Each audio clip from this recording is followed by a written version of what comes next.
que han visto el primer video que les dejé sobre materialismo histórico o marxismo, que vendría a ser relativamente lo mismo. Marxismo es de alguna manera conocido como la corriente ideológica o la corriente metodológica, y el materialismo histórico en particular es el método por el cual Marx trata de comprender el proceso histórico, trata de comprender los fenómenos de la sociedad. Hay que recordar para retener aquella idea, Marx es de base un filósofo, ha estudiado filosofía, pero prontamente su curiosidad pasa, digamos, el materialismo de su filosofía lleva su curiosidad automáticamente a la sociología, a esta ciencia en nacimiento, de algún modo, que Comte ha dejado con bases muy interesantes, muy prometedoras de alguna manera, con algo que Comte también nos ofrece, que es esta idea del socialismo, de buscar una sociedad en la cual el pueblo cumple un rol distinto. De algún modo, si repaso positivismo, habíamos dicho que en el mundo de la teología o en el estadio teológico, los que gobiernan son justamente los sacerdotes. En el estado metafísico gobierna la burguesía, y en el socialismo gobierna el pueblo, según, o debería gobernar el pueblo, según Comte. El Estado socialista es el estado de la sociedad y es el estadio justamente del positivismo, ¿no? De la ciencia, de la razón. Marx viene de la filosofía hegeliana, y lo que vamos a abordar ahora justamente es ese entronque que se va a generar entre la filosofía hegeliana materialista y, o sea, idealista, y el materialismo que Marx le va a agregar a eso, y aquello que viene del socialismo sociológico de Auguste Comte. Bien, partamos de un fragmento de su escrito Crítica a la economía política. En la página 66 dice: la primera tarea que emprendí con el objeto de resolver las dudas que me asediaban fue una revisión crítica de la filosofía del derecho de Hegel, un trabajo cuya introducción apareció en el Deutsche Französische Jahrbrüchen, o sea, vendrían a ser los anuarios franco-alemanes, una revista, editados en París en 1844. Mi investigación desembocó en el resultado de que tanto las condiciones jurídicas como las formas políticas no podían comprenderse por sí mismas ni a partir de lo que ha dado en llamarse el desarrollo general del espíritu humano, sino que, por el contrario, radican en las condiciones materiales de vida, cuya totalidad agrupa Hegel, según el procedimiento de los ingleses y franceses del siglo XVIII, bajo el nombre de sociedad civil, pero que era menester buscar la anatomía de la sociedad civil en la economía política. Entonces, Marx se define desde acá, justamente iniciando sus estudios en base a una crítica o una revisión crítica de la filosofía del derecho de Hegel. ¿Y qué es lo que, a qué lo lleva justamente esta crítica? Justamente lo lleva para poder comprender las condiciones jurídicas, ¿sí? Y las formas políticas que se dieron, no le queda otra, o el propio razonamiento, el propio análisis, lo lleva a las condiciones materiales de vida. O sea, el modo en que las personas viven, para poder entender, en su intento de entender esta filosofía del derecho, de generar una revisión crítica, va hacia las condiciones jurídicas, va hacia las formas políticas, y todo eso no se puede explicar si primero no explique las condiciones materiales de vida de las personas comunes, de la sociedad civil. Es el primer punto donde Marx se va a parar. Dice, para poder pensar el derecho, la justicia, la política, yo tengo que partir de las condiciones materiales de vida de las personas. Es una primera crítica a Hegel en tanto filósofo, pero no deja de ser una crítica a Auguste Comte. ¿Por qué? Porque no nos olvidemos que la sociología comteana, la sociología positivista, parte de aquello que pensamos, la manera en que concebimos, ¿sí?, nuestro espíritu o nuestra mente, ¿sí?, nuestro raciocinio, cómo se manifiesta, es lo que está buscando Comte. Y Marx va a decir, yo no puedo explicar eso, ¿sí?, el raciocinio, la ciencia, la política, la justicia, si primero no comprendí las condiciones materiales de vida de esos mismos sujetos, si no puedo comprender la sociedad civil. En pocos términos, la economía política. Entonces, sus estudios en París apuntan a qué. Dice, en la relación de la producción social de su existencia, ¿sí?, o sea, en relación a esto, dice, en la producción social de su existencia, los hombres establecen determinadas relaciones necesarias e independientes de su voluntad. Relaciones de producción que corresponden a un determinado estadio evolutivo de sus fuerzas productivas materiales. La totalidad de esas relaciones de producción constituyen la estructura económica de la sociedad, la base real sobre la cual se alza un edificio jurídico y político, aquel que analizaba justamente Hegel, y a la cual corresponden determinadas formas de conciencia social. Esto es lo que analiza Comte. El modo de producción de la vida material determina el proceso social, político e intelectual de la vida en general. No es la conciencia de los hombres la que determina su ser, sino por el contrario, es su existencia social la que determina su conciencia. Bien, analicemos este párrafo porque de algún modo en estas oraciones Marx está sintetizando lo más importante de toda su teoría. Partamos desde donde parte Marx. En la producción social de su existencia, los hombres, o sea, los seres humanos, establecen determinadas relaciones. O sea, cuando producen la sociedad, cuando buscan alimento, cuando cazan, cuando pescan, cuando trabajan en una fábrica, cuando dan clase, cuando van a trabajar, cuando cocinan, ¿sí?, en esa producción social de su existencia, en su vida cotidiana, los seres humanos establecen relaciones. Esas relaciones son necesarias para producir esos alimentos, para trabajar, pero además de eso, esas mismas relaciones son independientes de ellos. Esas relaciones estaban antes de ellos y van a estar después de ellos.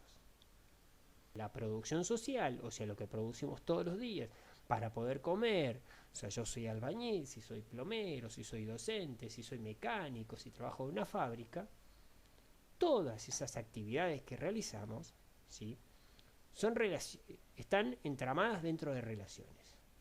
Si soy el mecánico, puedo ser el empleado del mecánico, el peón del mecánico, o puedo ser también el mecánico, el dueño del taller. Viene un señor, me trae un auto para arreglar y ya tengo obviamente una relación. Pero esa relación no se cierra ahí, tengo que ir a comprar repuestos, tengo que lavar el auto porque el lugar donde tengo la pieza que tengo que trabajar la tengo que lavar, tiene mucha grasa, voy y compro en la estación de servicio. Todo eso entabla relaciones. Entonces la producción de este mecánico que tomamos como ejemplo tiene un entramado de relaciones, pero esas relaciones son necesarias para que eso suceda, para poder arreglar el auto. Pero además de eso, esas relaciones son independientes de mí, porque si no lo hago yo, lo va a hacer otro mecánico. Y esas relaciones ya existían antes que yo, y esas relaciones van a estar después de mí. O sea, son independientes a mi voluntad, no tienen que ver conmigo, ya estaban ahí. Son un producto social. Entonces, esas relaciones, Marx les pone un nombre. Se llaman relaciones de producción. No es muy complejo, no hay que acá devanarse los sesos para poder entender. ¿Cómo se llaman esas relaciones que establecemos mientras producimos? Relaciones de producción. Porque estamos produciendo. Esas relaciones de producción corresponden, dice, a un determinado estadio evolutivo de las fuerzas productivas materiales. ¿Qué significa esto? Parece complejo, pero es muy simple. Que esas relaciones de producción se establecen en un momento de la historia.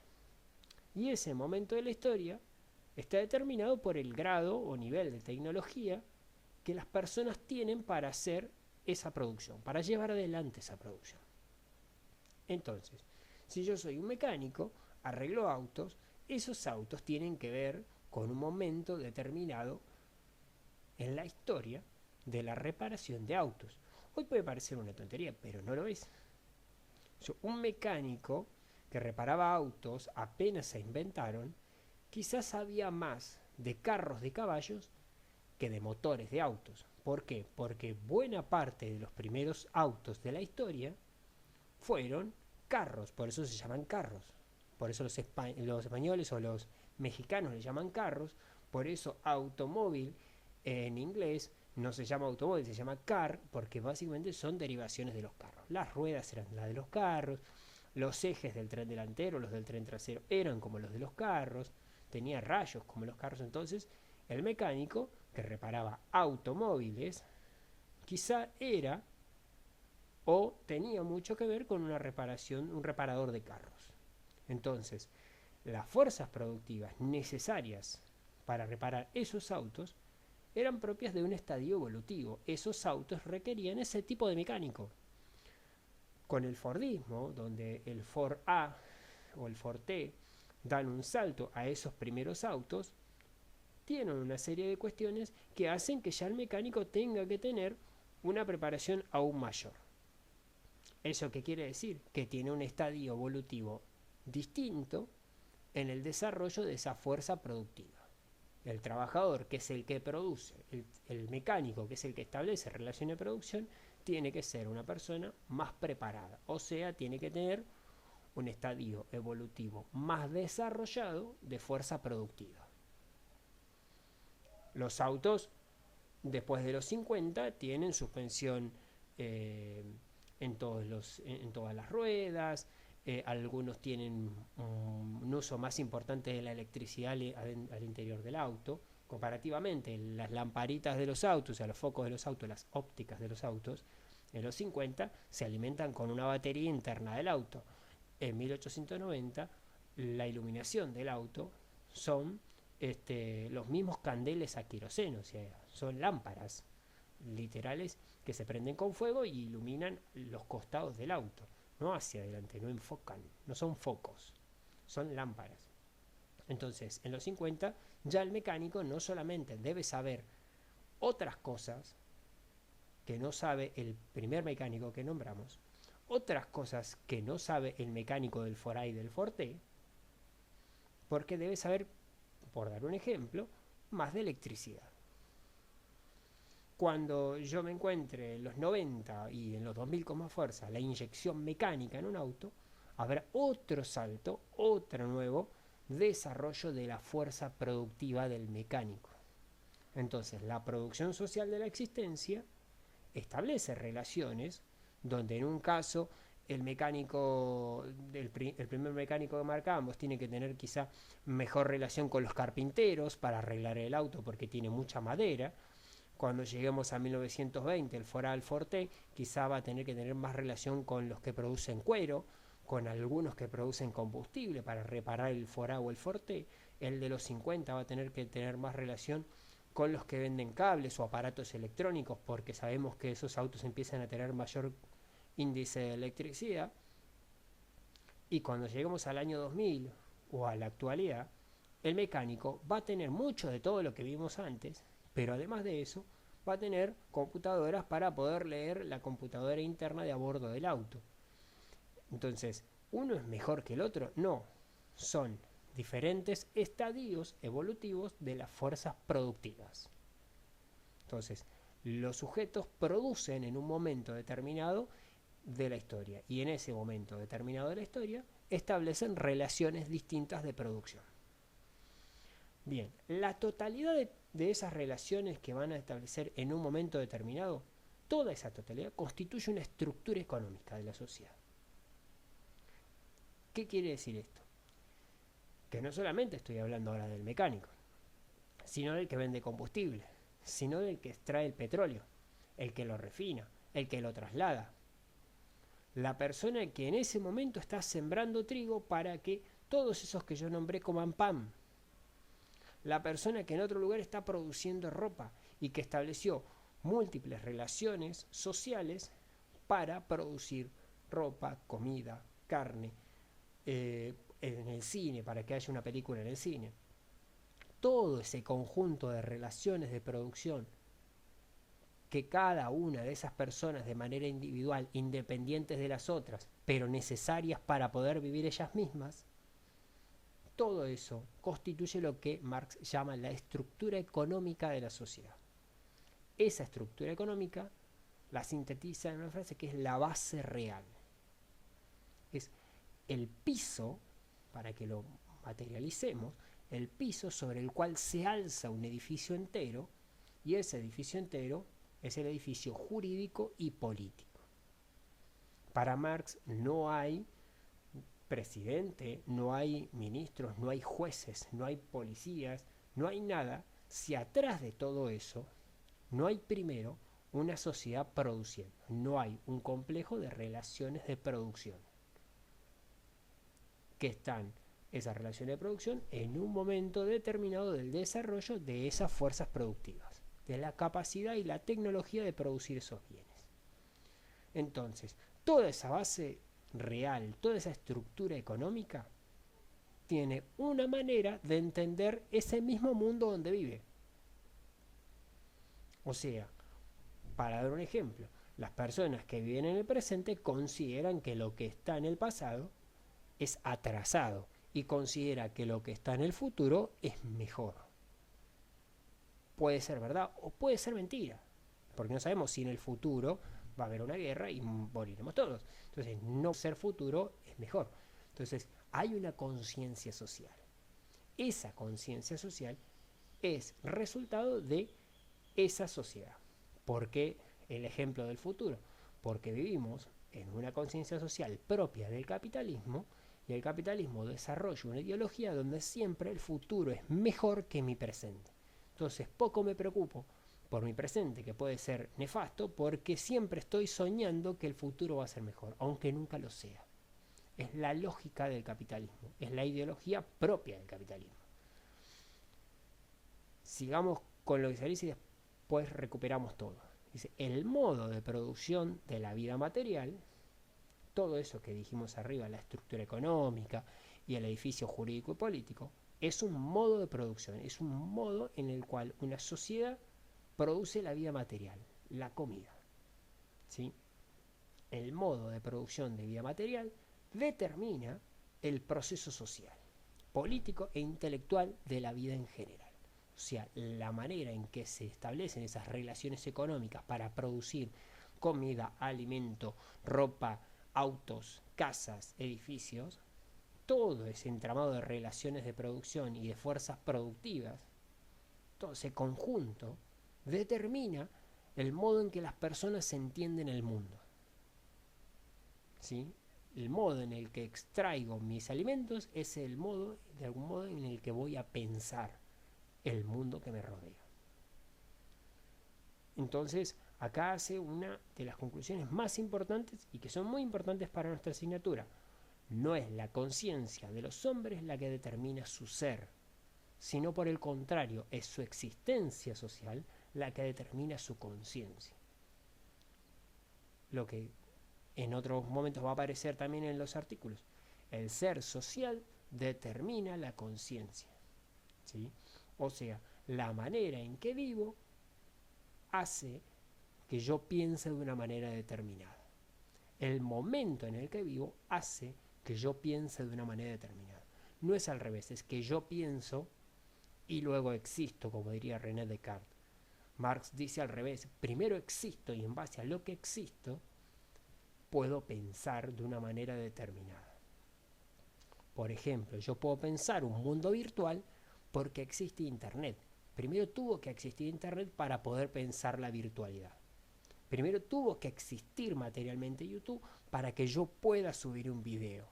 Entonces, primero tiene que existir para después poder pensar otra cosa. Entonces yo puedo generar una opinión sobre X cosas, sí, pero primero tiene que existir. Entonces, la vida material es la que hace nuestro modo de pensar. Yo soy albañil, pienso como albañil. Quiero ser rico, sí, pero no lo soy. Entonces, cuando yo sea millonario, cosa que no va a pasar, pero si yo fuera millonario, voy a pensar como millonario. ¿Por qué? Porque justamente mi ser social, mi manera de ser de todos los días, mi estructura material, si mi estructura, mi base real, es la que determina mi conciencia, mi modo de pensar.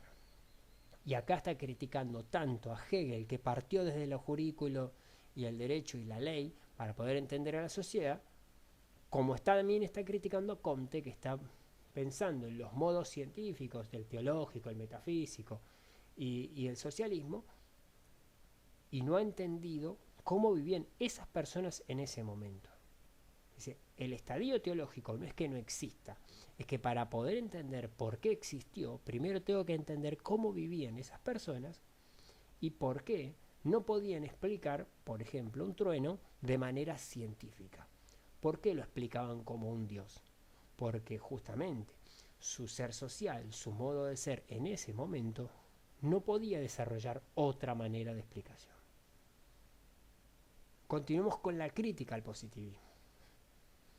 En la crítica a la economía política, en la página 67 dice, así como no se juzga a un individuo de acuerdo con lo que éste cree ser, tampoco es posible juzgar una época semejante de revolución a partir de su propia conciencia. Es una crítica bien concreta al positivismo. Yo no puedo juzgar al estadio teológico, yo no puedo juzgar al metafísico por lo que el metafísico o el teológico piensa de sí mismo, porque es un error. O sea, lo que nosotros creemos de nosotros mismos, por lo general tiende a ser un error. Nosotros creemos que somos súper buenos y nuestros vecinos de enfrente, el compañero del otro aula, tienden a pensar que somos un tarado, que somos violentos, que somos malos, lo que se nos ocurre. Entonces, lo que nosotros creemos sobre nosotros mismos muchas veces suele ser un error, o no es la imagen que el resto tiene de nosotros. Entonces tampoco es posible juzgar una época semejante de revolución a partir de su propia conciencia, sino que por el contrario se debe explicar esta conciencia, la manera de pensar, a partir de las contradicciones de la vida material. Yo primero tengo que entender las relaciones de producción, el modo de producción, el cómo hacen su estructura económica, cómo es su base real, todas esas palabras que estaban en la parte anterior. Entonces, yo tengo que comprender todo eso, las contradicciones, los problemas que se surgen en ese espacio, para poder entender recién por qué piensan así. ¿Por qué en un rayo ven un Dios? Volviendo al ejemplo del positivismo. A partir de ese problema, o sea, a partir del conflicto existente entre fuerzas sociales productivas y relaciones de producción. O sea, ahí tengo que poder mezclar la capacidad tecnológica de una sociedad y las relaciones que se establecen en esa misma sociedad. O sea, yo puedo decir, bueno, hoy Internet me permite a mí, o sea, la fuerza productiva de esta sociedad me permite a mí dar clase por Internet, pero las relaciones de producción todavía reclaman la existencia de un montón de entramados donde yo no tenga que trabajar desde mi casa. Hay una serie de conflictos en esos dos espacios hoy en el presente mismo, entre la forma en que nos relacionamos de nuestras relaciones de producción y entre el desarrollo de las fuerzas productivas, la capacidad de poder dar clases desde casa y ustedes estudiar desde casa. Una formación social, o sea, un modo de producción, jamás perece o desaparece hasta tanto no se hayan desarrollado todas las fuerzas productivas para las cuales resulta ampliamente suficiente. O sea, no hay manera de que una sociedad desaparezca, o sea, de un modo de producción, como lo decía en el apartado anterior, desaparezca hasta que su tecnología, su capacidad de hacer, haya llegado al límite. Y jamás ocupan su lugar relaciones de producción nuevas y superiores antes de que las condiciones de existencia de esa misma sociedad no hayan sido incubadas en el seno propio de la antigua sociedad. Eso quiere decir que adentro de cada modo de producción hay un modo de producción que puede mañana nacer. Si vemos en el video anterior, vamos a ver que hay diferentes modos de producción. Bueno, el modo de producción esclavista, el modo de producción feudal, el modo de producción capitalista. En el interior de cada uno de ellos, como si fuera una gran mamushka, estaba el otro.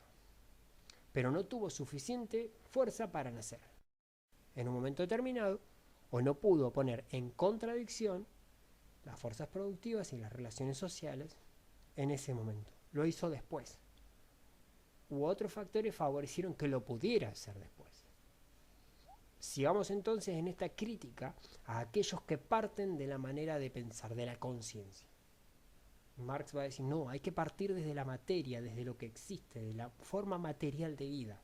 Por eso está criticando a Hegel, por eso está criticando a Comte. Dice, parece justo comenzar de lo real y lo concreto, por el supuesto efectivo, así, por ejemplo, en la economía. Dice, por la población, que es la base y el sujeto del acto social de la producción en su conjunto. Si yo quiero entender la esencia misma de la estructura económica, tengo que ir a la población, que es la que produce. Dice, sin embargo, si se examina con mayor atención, esto se revela como falso. O sea, esto puede ser una mentira. O sea, yo quiero entender la estructura económica, miro la población. Pero esto puede ser falso. ¿Por qué puede ser falso? Porque la población, dice, es una abstracción.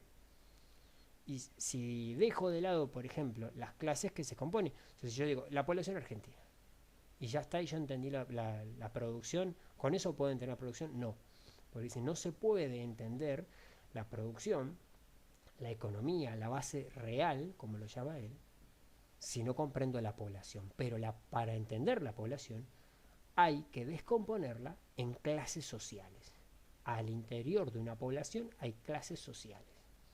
Estas clases son, a su vez, una palabra vacía, otra vez, si desconozco los elementos sobre los cuales reposan. Por ejemplo, el trabajo asalariado y el capital. Eso significa, vamos de vuelta, quiero entender la estructura económica. Dije, ya no voy a entender el espíritu, no quiero entender la parte jurídica o no quiero entender la conciencia ahora. Primero tengo que ir a lo concreto, dice Marx. Vayamos a lo concreto. ¿Qué compone la estructura económica? La base de la estructura económica es la población. Voy a la población, pero con la población puedo, no. Necesito entender que adentro de la población hay clases sociales. Bárbaro. Analizo la clase social. No, si yo me quedo solamente otra vez con la palabra clase social, no puedo entender que esas clases sociales están ahí, existen, porque existe trabajo asalariado y porque existe capital. O sea, trabajadores que venden su trabajo y capitalistas que le compran su trabajo. Dice, estos últimos suponen el cambio, o sea, el intercambio, el comercio, la división del trabajo, aquellos que producen un bien, aquellos que producen otro bien, y los precios. Dice, el capital, por ejemplo, no es nada sin trabajo asalariado, sin valor, sin dinero, sin precios. Si comenzara, pues, por la población, tendría una representación caótica del conjunto, precisando cada vez más llegarla analíticamente a conceptos cada vez más complejos. O sea, necesita ir bajando en el grado de análisis, pero no olvidando nunca que adentro de cada uno de estos hay algo más. Y tengo que entender esas contradicciones, esos conflictos que están al interior de cada uno de esos espacios. De la base real, tengo que entender la producción. Para entender la producción necesito saber que es la población la que hace la producción. Pero esa población no puede ser entendida si no sé que hay clases sociales. Pero esas clases sociales no alcanzan si yo no entiendo que hay trabajo asalariado y hay capital, que es lo que las separa. Y justamente las separa por la división del trabajo. Que unos explotan a otros, unos se enriquecen mientras los otros se empobrecen. Tomemos ahora un fragmento de la ideología alemana. Una de las grandes obras de Marx, pero que está escrita con su amigo eterno que es Friedrich Engels. Dice, la producción de las ideas y representaciones de la conciencia aparece al principio directamente entrelazada con la actividad material y el comercio material de los hombres como el lenguaje de la vida real. Eso es lo que veníamos trabajando hasta acá. las representaciones, los pensamientos, el comercio espiritual de los hombres se presentan todavía aquí como emanación directa de su comportamiento material. O sea, piensan, sienten lo que sea en base a la vida material que tienen. Y lo mismo ocurre con la producción espiritual, tal y como se manifiesta en el lenguaje de la política, de las leyes, de la moral, de la religión, de la metafísica y de un pueblo. Los hombres son los productores de sus representaciones, de sus ideas, pero los hombres reales y actuantes, tal y como se hallan condicionados por su determinado desarrollo de sus fuerzas productivas y por el intercambio que a él corresponde, hasta llegar a sus formaciones más amplias. Entonces, lo que me vuelve a repetir es, todo este complejo de pensamientos, de sentimientos, de ideas, de inspiraciones, todo está vinculado al desarrollo, ¿sí?, de las fuerzas productivas en un determinado momento de la vida, de la historia de la humanidad. O sea, la conciencia no puede ser nunca otra cosa que el ser consciente. Y el ser de los hombres es su proceso de vida real. O sea, yo no puedo pensar si no existo, si no estoy materialmente en el piso. Y estoy en el piso solamente porque produje comida y porque comí. Y si en toda la ideología los hombres y sus relaciones aparecen invertidos como en una cámara oscura, este fenómeno no responde a un proceso histórico de vida, como la inversión de la cámara.